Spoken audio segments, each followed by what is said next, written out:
আসামের করিমগঞ্জে ফের সত্যি দোকানে দুঃসাহসিক চুরি, জনমনে আতঙ্ক, পুলিশের ভূমিকায় ক্ষোভ। কিছুদিন বিরতির পর ফের আসামের করিমগঞ্জ শহরে একই রাতেই সাতটি দোকানে ঘটে গেল দুঃসাহসিক চুরিকাণ্ড। এতে স্থানীয়দের মধ্যে ব্যাপক চোর আতঙ্ক দেখা দিয়েছে। কয়েকদিন পরপর শহরে সংঘটিত চুরিকাণ্ডে হতাশগ্রস্ত জনগণ পুলিশের ভূমিকা নিয়ে স্বাভাবিকভাবে নানা প্রশ্ন তুলতে শুরু করেছেন। রবিবার বৃষ্টি ভেজা রাতের সুযোগকে কাজে লাগিয়ে একদল চোরেরা শহরের মূল বাজারের বিভিন্ন দোকানে প্রবেশ করে সামগ্রী সহ নগদ টাকা, ইনভার্টার, ব্যাটারি ইত্যাদি হাতিয়ে নেয়। সোমবার উক্ত কাণ্ডে পুলিশ তদন্তে নামলেও এ সংবাদ সংগ্রহ পর্যন্ত এতে জড়িত কোনো চোর ধরা পড়ার খবর নেই। উল্লেখ্য যে গত দুদিন আগেও শহরের উকিলপট্টির দুটি বাড়িতে দুঃসাহসিক চুরির ঘটনা সংঘটিত হবার খবর পাওয়া গেছে। রাতে পুলিশের টহল জোরদার না হলে এসব চোরদের বাগে আনা সম্ভব নয় বলে জানিয়েছেন স্থানীয় ভুক্তভোগীরা। ভানুচন্দ্রের রিপোর্ট, আসাম প্রাইম নেটওয়ার্ক। চোরের হানা হয়েছিল আমার ঘরে, কিন্তু আমি খুব ভাগ্যবান যে আমার জিনিসপত্র কিছুই যায়নি। জিনিসপত্র, মূল্যবান জিনিসপত্র যেগুলো ছিল বা জিনিসপত্র সবই পাওয়া গেছে ঠিকঠাক। চাবিগুলো যে ছিল, চাবিগুলো বিভিন্ন জায়গায় ছড়ানো ছেটানো অবস্থায় বাইরে পাওয়া গেছে। ফুলবাগানেও চাবি পেয়েছি, এইটুকুনি। কিন্তু আমার কোনো ঈশ্বরের আশীর্বাদে কোনো ক্ষতি হয়নি। কয়টার দিকে চুরি হয়েছে এটা তো বলা খুব মুশকিল। আমি তো ঘুম থেকে যখন সবসময় যে সময় ঘুম থেকে উঠি, ওই সময় আমি ঘুম থেকে উঠেছি 5টা বা 5টা বাজার 10 মিনিট আগে। ওই সময় আমি ঘুম থেকে উঠি। ওঠার পর আমি দেখছি যে জিনিসপত্র চাবি ছড়িয়ে ছিটিয়ে ফেলার ঘরে কিছু। তখন আমি বুঝতে পারিনি জিনিসটা। তারপর তো সেটা দরজা দেখার পর তো বুঝতেই পারলাম যে কী ঘটনা হয়েছে। আর তারপর চাবিগুলো বিভিন্ন জায়গায় খুঁজে পাওয়া গেছে। কিছু ফুল বাগানের এখান থেকেও চাবি কিছু পেয়েছি আর কি। কিন্তু আমি ভাগ্যবান, ঈশ্বরের আশীর্বাদে আমার কোনো আর্থিক ক্ষতি আমার হয়নি বা আমার কোনো জিনিসপত্রের ক্ষতি হয়নি আমার। সেটা আমি তো আমার সকালের দিকে তো আমি কোনো খবর পাইনি। তারপর যত বেলা গড়িয়েছে শুনলাম যে অন্যান্য আরও আমাদের এই পাড়াতেই বা আমাদের এই যে চত্বরটা আছে এখানে অন্যান্য বাড়িগুলোতেও নিশ্চিত কুটুম্বরা অ্যাটেম্প্ট নিয়েছে আর কি। আসার কয়টি মনে হয় 2-3টে বাড়িতেই হয়েছে, কিন্তু এক্সাক্ট হিসেবটা আমি জানি না। না, ওনারা এসেছিলেন, ওনাদের যে কর্তব্য ওনারা করে গেছেন। ওনারা প্রত্যেকটি বাড়িতেই হয়তো গেছেন, ওনাদের কর্তব্য ওনারা করে গেছেন। এখন তো এই সমস্যাটা যেটা আর কি, এটা তো আর যদি ধরুন সবাই যদি সতর্ক না থাকি আমরা, বা পুলিশ প্রশাসনের দিক ওনারাও সতর্ক থাকবেন, আমি এটাই আশা করি। আপনার নাম? আমি রাজদীপ চন্দ্র। কালকে রাত্রে তো আমি কাম করিয়া আইয়া কেস, আমি যেখানে কাজ করি এখানে কেস হিসাব আমার দাদাও বলছে যে তুমি গিয়া ঘরে হিসাব করে দিও। আমি আইসি আইয়া ঘরে জিনিস হিসাব সব করে সব এভরিথিং রাখছি। রাত্রেবেলা আমি 2টার সময় ঘুম থেকে উঠছি, তখনও আমার কেস পয়সা ব্যাগ সব ভিতরে আছে।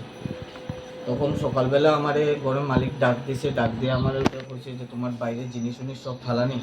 তখন আমি উঠিয়া দেখি আমার কাপড় চাপড়, ব্যাগ স্যাগ এখানে সব ফালানি, আর পয়সা সব লিয়া গেছে। প্রায় 80,000 টাকা রাখা আছে। ক্যাশ আসলো দোকানে, তো আমি থাকি 3 দিনের ক্যাশ আছে। কালকে তো ব্যাংক বন্ধ আছে, ব্যাংকে আমি টাকা জমা দিতে পারছি না।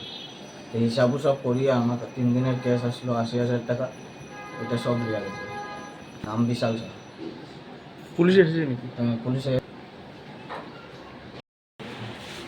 কয়টি করে চুরি হয়েছে, কোথায় চুরি হয়েছে? গতকালকে রাত্রে আমাদের উকিলপাড়াতে 12 নম্বর ওয়ার্ডে প্রায় 4-5টি ঘরে চুরি হয়েছে। তো বিশেষ করে এইখানে যেখানে চুরি হয়েছে এখানে অমরকুটি উকিলপাড়া, যেখানে বারাটিয়া থাকে, ওনার ঘরে প্রায় নগদ টাকা কিছু আছিল। এই টাকা নিয়ে গেছে। আর এদিকে আরেক বাড়িতে আমাদের আশিস কুমার নাথের বাড়িতে, আমাদের রবীন্দ্র সদন কলেজের প্রফেসর রাজদীপ চন্দ্র স্যারের বাড়িতে চুর ঢুকেছিল, কিন্তু ওনার ঘর থেকে কিছু নিতে পারেনি। আরও আশপাশ 1-2টি ঘরে ঢুকেছিলেন। বিশেষ করে এখানে আমাদের উকিলপাড়া যে অমরকুটি যে ঘরে ভাড়াটে থাকে, ঘরে থেকে আমরা অনুমান করছি 1 লক্ষ টাকার মতন চুরি হয়েছে। হ্যাঁ, গতকালকে রাত্রে আমাদের শঙ্করবাজারে প্রায় 7-8টি দোকানে চুরি হয়েছে। এখানে চিরামুড়ি আটিতে প্রায় 3-4টা দোকান, এবং সুবারি পান সুবারি আটিতে 2টা দোকান চুরি হয়েছে। কিছু নগদ টাকা চুরে নিয়েছে, এবং একটা দোকান থেকে আমাদের এখানে চিরামুড়ি দোকান থেকে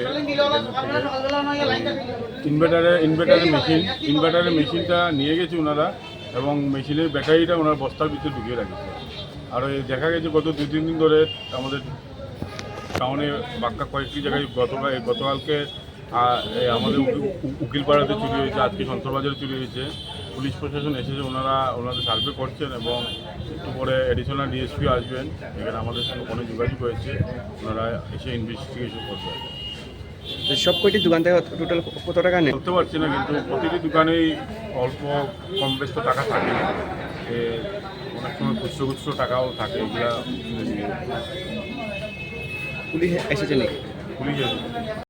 সন্তরবাজারের মধ্যে প্রশাসনিক কোনো ধরনের সুরক্ষা নাই আর কি। আজকে অত বছর যাবৎ আজকে আমরা বাজারে ব্যবসা করলাম, একদম আনসিকিউর ডিল করলাম। রাত্রেবেলা আমরা দোকান বন্ধ করিয়ে দিয়ে যাই, একদম নিজের রিস্ক লইয়া যাই। পরের দিনে খুলিয়া দোকান মাল পাইমো কিনা না কোনো গ্যারান্টি নাই। বারবার সন্তরবাজার চুরি হোক, গতকালকে যেটা রাত্রে করছে 7টা দোকানও প্রায় এক রাত্রে চুরি হয়েছে। প্রায় দোকানের ক্যাশ নাই, কারণ গতকালকে ইন্ডিয়া পাকিস্তান খেলা আছে, ম্যাক্সিমাম দোকানদাররা খেলা দেখিয়া আর রাত্রেবেলা ক্যাশ নিতে বলি গেছে গিয়া বাসা দেরি হয়ে যাওয়া। এই সুবাদে দেখা গেছে রাত্রেবেলা 7টা-8টা দোকান মানে চুরি গেছে। এক দোকানের ক্যাশ নিয়ে আরেক জায়গায় ফালা নিয়েছে, আরেক দোকানের ইনভার্টার আরেক দোকানও ফালা নিয়েছে, বহুত জিনিসপত্র নাই। আমরা সকালবেলা এইসব দেখিয়ে গিয়া থানাত আমরা জানাইছি, থানা কিন্তু ইনভেস্টিগেশন আসব।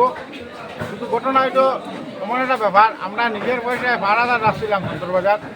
দেখা গেল রাত্রেবেলা ভাড়াদারে মারিয়া পিটিয়া মানুষের যায় গিয়া খেয়ে মারে, কইতে মারে, ভাড়াদারে করতে পারে না। জিগাইলে কয় কিছু আনুন ফেস, যেগুলো আইয়া ভাড়াদারের উপরে অ্যাটাক করে। আমরা এফআইআরও দিছি না থানাত, কিন্তু দর বাগরের কোনো ক্ষমতা নাই। আজকে পর্যন্ত কেউ তারা ধরতে পারছে না। এর দ্বারা আজকে সন্তরবাজার রাত্রেবেলা অসামাজিক কার্য চলে, আজকে রাত্রেবেলা মানুষ থাকে বাজারে। এই মানুষগুলো খারাপ, দোকানদার তো থাকে না, এত তার 9:30 10টা হইলে দোকান বন্ধ করে যায়। এর ফলে এই মানুষগুলো করতে গিয়ে এটা দেখতো প্রশাসনে, কিন্তু প্রশাসনের একটা নীরব। আমরা কার কাছে যাইমু, কার কাছে নালি জানাইমু কি? আমরা তো প্রশাসনের কাছে নালি জানাইমু, বারবার জানানির পর কেন আমরা বলবাই না? এই সমস্ত ইয়েতে তো আমরা দোকানের সিকিউরিটি কিনা। আজকে আমরা মাল উঠাইলাম, পরের দিকে দেখলাম মাল চুরি গেছি, আমরা খাটে গিয়া কইতাম। এছাড়া অত বড় সন্তরবাজারের মধ্যে কোনো ইলেকট্রিফিকেশন নাই। যখন মিউনিসিপ্যালিটি 2টা সোলার লাইট লাগাইছে, এই 2টা সোলার লাইট একদিন জ্বললো, যেদিন লাগাইছে ইনস্টলেশনের দিন জ্বললো, এর পরের দিন দেখা যায় এগুলো দুটাই কোলাপস করে দিচ্ছে। টোটালি একটা প্রাইভেট লাইন দিয়ে আস্তাটা বাজার চলে, এবং তারা স্যাক্রিফাইসের ফলে পানসুবাড়িয়াটির ইলেকট্রিক লাইন দিয়া আস্তা বাজার চলে। এখানে মিউনিসিপ্যালিটিও জানে ইলেকট্রিফিকেশন চুরি তো হয়েছে, বাক্কা ঘটনা হয়েছে।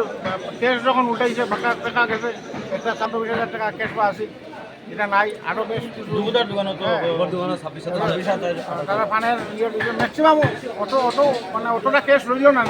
এই কালকে ইন্ডিয়া পাকিস্তান খেলায় এক্সাইটেড মুভমেন্ট হয়, ম্যাক্সিমাম মানুষ দেরি হয়ে বাসা গেছে এই দোকান লাগিয়ে। মোট কয়টি 8টা দোকান মানে চুরি হয়েছে। এর মধ্যে উল্লেখযোগ্য হলে ফানসুপাড়ি হাটের আছে মানে 2-3টা, আমাদের চিরামুড়ির হাটির আছে আরও 2-3টা, এবং শাউলাটির আছে আরও 2টা। মোট মানে 7টা থেকে 8টা হবে। সবটি দোকানের মধ্যে টাকা পয়সা ছিল, এবং আজকে সকালবেলা উঠে গেছে 1 টাকাও নাই। তাদের দোকান মানে তালা ভাঙা অবস্থায় হয়েছে। তাই আমরা থানা গিয়ে মানে আমরা জানিয়ে এসেছি, এখন দেখি থানা কী করে। আমরা আজকে রাত্রেবেলা বাজার অন্ধকার থেকে এই সুবাদে আপনার দোকান থেকে কী কী নিয়েছে? 7টা দোকান সন্তরবাজারের ভিতরে চলে গেছে। 7টা দোকানের মতো আমরা দেখার মধ্যে বাকিটা বলতে পারবো না, কিন্তু আমার দোকান আসে থেকে ব্যাটারি নেই, ইনভার্টার নেই, তারপর চালু অবস্থাও নেই। কিছু টাকা ছিল, টাকাটাও নেই।